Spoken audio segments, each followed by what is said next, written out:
चौरसिया, सर्व वैश्य समाज की उपाध्यक्ष हूँ।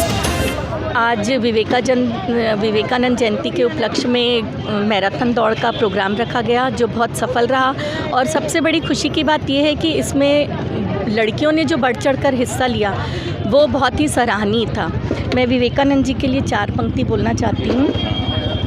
आज भी परिभाषित है उसकी ओज भरी वाणी से निकले हुए वचन, जिसका नाम था विवेकानंद। उठो जागो सिंहों, यही कहा था कई सदियों पहले उस महान साधु ने, जिसका नाम था विवेकानंद। तब तक न रुको जब तक लक्ष्य की प्राप्ति न हो, कहा था उस विद्वान ने, जिसका नाम था विवेकानंद। धन्यवाद। आज जो आयोजन था ये शहर में, जो आपने क्या उद्देश्य था इसको, आज प्रोग्राम को जो आप लोगों ने किया है?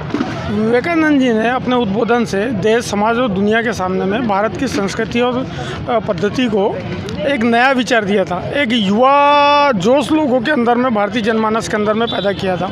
इस दिन का दिन उनके नाम पे, उनके जन्म जयंती के उपलक्ष्य में विश्व युवा दिवस के रूप में दुनिया मनाती है।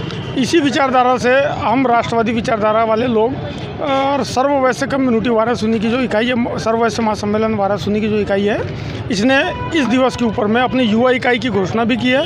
और महिला इकाई में नारी सशक्तिकरण के उद्देश्य को लेके इस कार्यक्रम का आयोजन बच्चों के साथ किया। तो युवा और बच्चों के बीच में समाज का तालमेल अच्छा हो, समन्वय अच्छा हो, हमारा भारत स्वस्थ रहे, सशक्त रहे, ऐसी भावना को लेकर इस कार्यक्रम का हमने आयोजन किया था। जी, आप क्या कहना चाहेंगे? जैसे कि आज वाराणसी नगर को एक नई सौगात मिली है और मैराथन दौड़ के माध्यम से हम नगरवासी को यही संदेश देना चाहते हैं कि चरे वेती जीवन का यही आधार रहना चाहिए, यही उद्देश्य रहना चाहिए, हमें रुकना नहीं चाहिए। और मैं अपनी ओर से, अपने गहोई परिवार की ओर से, अपने सराफा एसोसिएशन की ओर से नगरवासियों को आज विवेकानंद जयंती और युवा दिवस की ढेर सारी शुभकामनाएं देता हूं। जय हिंद, जय भारत। तो आज 12 जनवरी स्वामी विवेकानंद जी का जयंती का दिन था और उसके मौके पे हमने आज वाराणसी पे एक मैराथन दौड़ का आयोजन किया गया, जिसमें सारे बच्चों ने पार्टिसिपेट किया है। और आज गवे वैश्य समाज था, उनकी तरफ से आयोजन किया गया था, जिसमें सांस्कृतिक, खेलकूद, राजनीति का अलग स्थान रखता है। और उसी ने आज विश्व हमारा जो वैश्य महासम्मेलन था, उसके माध्यम से हमारे जिलाध्यक्ष साटी जी हैं, हमारे प्रांतीय अध्यक्ष अग्रवाल जी, सुभाष गुप्ता जी, सभी जो हमारे वैश्य समाज से सम्मेलन में जो पदाधिकारी सभी लोग यहाँ पर आए थे। यहाँ पर गठन किया गया है। भाई संजय अग्रवाल जी को अध्यक्ष बनाया गया है, नुपुर अग्रवाल जी को महिला अध्यक्ष, और हमारे जो कासल है उत्कृष्ट को युवा को अध्यक्ष बनाया गया है। और स्वामी विवेकानंद जी की जयंती आज, तो स्वामी विवेकानंद पूरे विश्व में जिन्होंने भारत की पहचान दी, युवाओं की ताकत, युवाओं की शक्ति का किस तरह से देश के विकास में इस्तेमाल किया जाए, तो युवाओं को कैसे आगे बढ़ा जाए, युवा की शक्ति क्या होती है, ये स्वामी विवेकानंद जी ने पूरे विश्व को दिखाया है। तो आज उन्हीं को, उनके संदेश को आगे बढ़ाते हुए आज हमने बच्चों का मैराथन रखे थे। और इसमें आपने देखा कि छोटे छोटे बच्चे जो है उन्होंने मैराथन दौड़ पूरी की। तो इस तरह से एक संदेश पूरे क्षेत्र में उससे गया है। और कोरोना के खिलाफ भी लड़ाई दिखती है कि हम बच्चों को दौड़ा रहे तो उनकी इम्यूनिटी बढ़े, तो ये कोरोना के खिलाफ भी एक लड़ाई है। तो वैश्य महासम्मेलन का वाराणसी में भी एक शुरुआत आज के दिन होगी। मैं आपसे एक क्वेश्चन पूछना चाहूँगा, किस प्रकार से आपकी युवाओं को लेके क्या और आप अपनी तरफ से प्लानिंग करते और कैसे आपके क्षेत्र के जो युवा है कि हमारा युवा जब अपने जीवन में आया है, जब पारिवारिक जीवन में आता है या उसको नौकरी की अपेक्षा रहती है, परिवार को संभालना भी है, लेकिन उस जवाबदारी को निभाने के पहले उसका जो समय होता है, उस समय को किस तरह से उसका उपयोग किया जा, शक्ति को कैसे एकत्रित संगठित रखा जाए, तो उसका सबसे अच्छा साधन होता है खेल कूद। युवा खाली नहीं रहना चाहिए। तो जैसा मैंने पहली बार विधायक बना, तब से मैंने गाँव-गाँव में क्रिकेट चालू करा है। और आज आप देख रहे हैं कि गाँव-गाँव में क्रिकेट होता है, तो देवदारों को हमने गाँव-गाँव तक पहुँचा दिया है। तो हमारा युवा भटके ना सामाजिक रूप से, और वो उसकी शक्ति सकारात्मक दिशा में काम करती रहे, तभी वो मजबूत होकर अपने परिवार को संभाल पाएगा, समाज में अच्छा स्थान पाएगा। तो युवा खाली ना रहे, इस दिशा में हम लोग खेलकूद या साहित्यिक या सामाजिक सांस्कृतिक कार्यक्रम में हमारा युवा लगा रहना चाहिए, ये हमारा उद्देश्य है।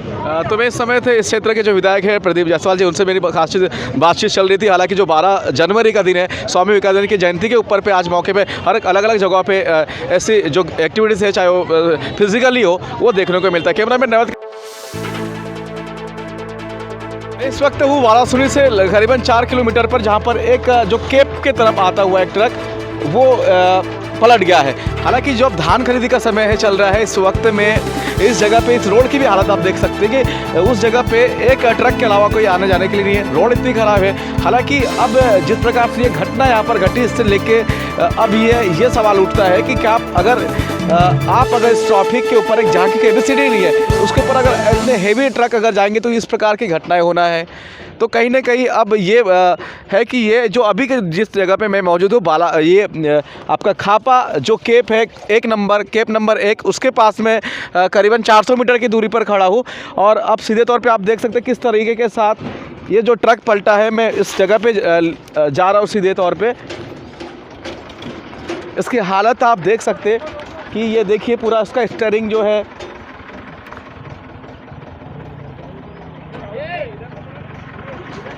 तो इस प्रकार की ये घटना इस जगह पर हुई है। तो ये मैं सीधे तौर पे अभी इस जगह को मैं पूरा कैप्चर कर रहा हूँ कि किस प्रकार से देखिए कांच इसके शीशे ये टूटे हुए हैं, स्टीयरिंग टूटा हुआ, यानी ये आपसे। लेकिन अब मैं यहाँ के लोगों से पूछना चाहूँगा कि क्या इन्होंने देखा है। हालांकि ये 10 मिनट भी नहीं हुआ है यहाँ पर ट्रक पलटा हुआ है और उतने पे हम यहाँ पर पहुँच गए। आप थे बेटा यहाँ पर, यहीं रहते क्या? हाँ। देखा कुछ यहाँ पर पलटते हुए? हाँ। क्या देखा आपने? वो वहाँ से आ रहा था तो चक्का फ्लिस हुआ तो पलट गया। हाँ। अच्छा जी, आपने कुछ देखा यहाँ पर? नहीं, मैं तो पलटने के बाद अभी आया था भैया। अच्छा, किसका ट्रक है, किसका था? पता नहीं, कटरे जी का है बोल रहे। अच्छा। क्या नाम है जी आपका? मेरा दिनेश राणा। किसी को कोई क्षति वति? नहीं, किसी को क्षति उति नहीं हुई। हाँ, ऐसा। लेकिन अब वो कहीं ने वो जो जिनका ट्रक था ये किनका था? ये कटरे जी का कहते हैं भैया। कौन सा कटरे जी तो बहुत से हैं। अच्छा हाँ। तो चलिए, ये हुआ नहीं है, किसी को नहीं हुई? नहीं, किसी को लेकिन ये बताए कि जो रोड है, रोड की कैपेसिटी नहीं है इतने जगह आने की। आप देख सकते हैं क्या बताए, रोड नहीं बनाना चाहिए ना। अब दो गाड़ी लाइन लगे थे, रोड तो खराब हुई, उसमें दिक्कत नहीं है। हाँ, अब प्रशासन को भी ध्यान देना चाहिए कि जो गड्ढे हैं कि दो लाइन लग रही है, एक साइड से एक गाड़ियाँ जा रही है तो थोड़ा सा खर्च करना चाहिए ना। गाड़ी वाले को परेशानी हो रही है, 1 नंबर 2 नंबर चल रहा है यहाँ पे। हाँ, 1 नंबर की लाइन लगती है, 2 नंबर की गाड़ी की नहीं, हाँ, 2 व्हीलर के लिए बहुत दिक्कत है। थोड़ा सा ध्यान देना चाहिए प्रशासन को। जी। तो ये जो दिक्कत आएगी अब तो आएगी जब तक इसका निर्माण नहीं होगा। सड़क का निर्माण तो होना चाहिए। देखो 2-3 कब हो जाएगा? रोड आप देख रहे सिंगल भी निकल पाए, बोलना चाहिए। यहाँ पे किसी को परेशानी नहीं, आज हादसा हो गया तो गाड़ी वालों को परेशानी हो गई। अब देखिए एक ट्रक आपकी तो 2 व्हीलर भी निकल सकती है यहाँ से। हाँ, कोई बात परेशानी क्या है, प्रशासन को क्या दिक्कत है? अभी जिसकी गाड़ी पलटी उसको दिक्कत होगी। हाँ, सीधे तौर पे चलिए मैं आगे की ओर जाऊँगा। आप भी यहीं रहते? नहीं रहते। तो अब ये ऐसे हादसे एक आम ये होगा। लेकिन हम यहाँ पर जो केप नंबर 1 है बघार जी, उनसे भी पूछेंगे क्या इनकी तरफ से व्यवस्था, अगर ऐसी व्यवस्था होती है तो जब इतना बड़ा आप कैपेसिटी या केप यहाँ पर बनाते तो इसकी व्यवस्था भी यहाँ के जो प्रशासन जो है उसको व्यवस्था बनाना चाहिए। कैमरामैन अभिषेक के साथ मैं हूँ सुशील कुमार। मंदिर पे आपने पहुंचा हुआ आज की तारीख है 12 जनवरी, मतलब आज स्वामी विवेकानंद जयंती है, पूरा देश सेलिब्रेट कर रहा है। लेकिन अब चलो हम लोग युवाओं से मिलना चाहेंगे कि किस तरीके के साथ आज यहाँ पर जो आयोजन है आपकी तरफ से क्या गतिविधियाँ हैं और क्या स्वामी विवेकानंद के विचारों को आप कितना स्टडी करते हैं। सबसे पहले तो मैं आप सभी को 12 जनवरी युवा दिवस की बधाई देना चाहूँगा। करण कनौज, पूर्व नगर अध्यक्ष, अखिल भारतीय विद्यार्थी परिषद वाराणसी। जैसे कि हम लोग 12 जनवरी युवा दिवस के रूप में मनाते हैं, हम सबके आदर्श स्वामी विवेकानंद जी युवाओं के मार्गदर्शक रहे हैं, है ना। तो आप सभी लोगों से विनती है और निवेदन है कि युवा दिवस को भावपूर्ण तरीके से, और हम एक ऊर्जावान नेतृत्व करते हैं क्योंकि हम खुद एक युवा है और हम एक युवा की वाणी को, उसके शब्द को, उसकी आत्मा को समझते हैं। तो हम सभी लोग इस युवा दिवस को बहुत शांतिपूर्वक और व्यवहारिक ढंग से निभाना चाहिए, करना चाहिए। हमारी आज वाराणसी कॉलेज में सभी विद्यार्थीगण और पूरा टीचर स्टाफ प्लस प्रिंसिपल महोदय आप सभी उपस्थिति रहे। उसमें आज हमने छोटा सा कार्यक्रम प्रेरित किया और उसमें स्वामी विवेकानंद जी की पूजा अर्चना की और पुष्प माल्यार्पण करके कार्यक्रम मैं आपसे जोड़ना चाहूँगा, विचारों का बहुत बड़ा है स्वामी विवेकानंद जी थे और कितना इम्पोर्टेंट होता है इनके विचार। आप यंग है और इस सारी चीज़ की स्टडी करते हैं तो कुछ विचार या कुछ उनके जो कुछ चीज़ पढ़ी होगी वो हमें पता। स्वामी विवेकानंद जी के अगर विचारों को आप अपनी ज़िंदगी में उतारते हैं तो आप अपने गोल को, अपने करियर को एक सही दिशा देते हैं, क्योंकि उनने युवाओं की ज़िंदगी को यानी युवाओं की ज़िंदगी में उजाला करने, उनको सही तरह से करियर में अपने आगे बढ़ने के लिए ही सीख दी थी। तो आजकल के जो युवा हैं ये सब चीज़ों को पढ़ने में, स्टडी करने में, जैसे उनकी बुकें हो गई, अगर हम उनको पढ़ते हैं तो हमें भी थोड़ा सा यानी नॉलेज होगा कि किस तरह से हमको अपने करियर में आगे बढ़ना चाहिए, किस तरह के डिसिप्लिन हमें अपनी लाइफ में रखना चाहिए और अपने अंदर उतारना चाहिए।